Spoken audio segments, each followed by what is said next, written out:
spent most of his life being a doctor. Rand Paul's not really a politician, and that's why I like him. He's been in the Senate for quite some time now, and he's done nothing but fight for your rights. He's fought to filibuster the Patriot Act. He's fought to filibuster the Bipartisan Budget Act of 2015, and he's continuously fights for your criminal justice reform, which he's fought to get rid of mandatory minimums and to reach out to other communities that the Republican Party has not tried to reach out to. So Rand Paul, I don't think of politicians as requiring to have a lifetime of working in government to be qualified to run for president, because I do not like the idea of a career politician running for office. Marco Rubio, like me, like some of you in here, is the only candidate on this stage that is the child of immigrants. He knows what it is to live paycheck to paycheck like most of us. He's been through the education system. He has student loans like most of us. And he is the only candidate on this stage that represents what it means to be the epitome of the American dream. His family came here from Cuba in 1956. His parents were both hardworking. His father was a bartender. And Marco Rubio grew up in a household where he did not see his parents most of the time because they were working hard to enable their children to have a better life than they did. So, while all of these candidates have qualifications, we believe Marco Rubio is the best candidate because he is a fresh face on this stage. He is what we would like to call the ideal generalization of the American dream. Well, like his opposing candidates, Marco Rubio, correct? He is also the son of immigrants to our nation. His father was Polish, escaping during World War II.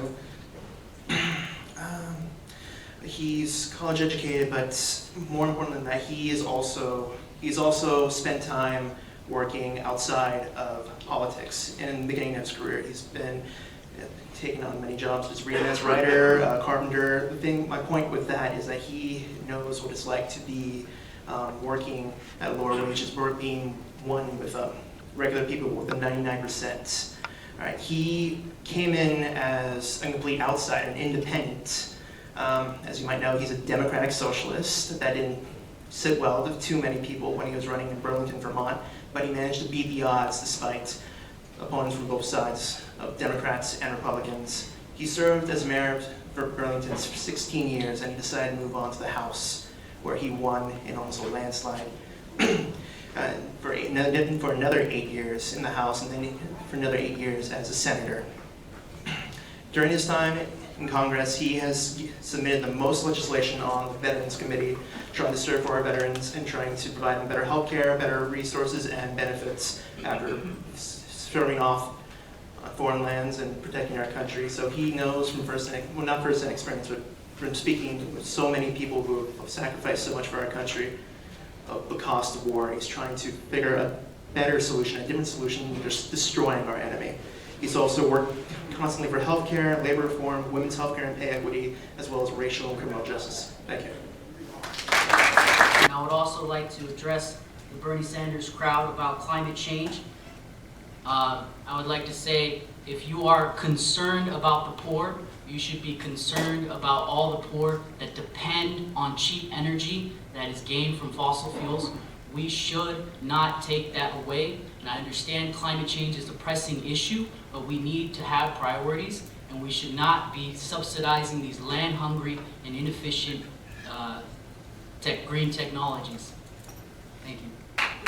So on the issue of jobs and green technology, which were, I believe, were the two things that Tyler mentioned. First, jobs. So the second big issue for Bernie Sanders is job creation. Bernie has a huge public works program that he wants to put into effect to build green technology. Fossil fuel reliance and oil reliance is killing our nation and our world. So we cannot continue to burn things and just hope it all works out. You know, really, we have to plan. We have to think about the future of our society. That's important to people.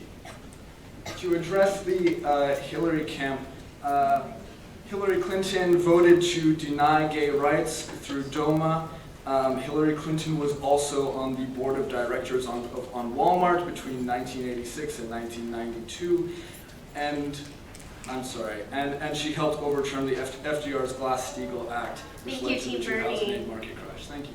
Okay, first of all, DOMA and Glass-Steagall was actually Bill Clinton, not Hillary Clinton.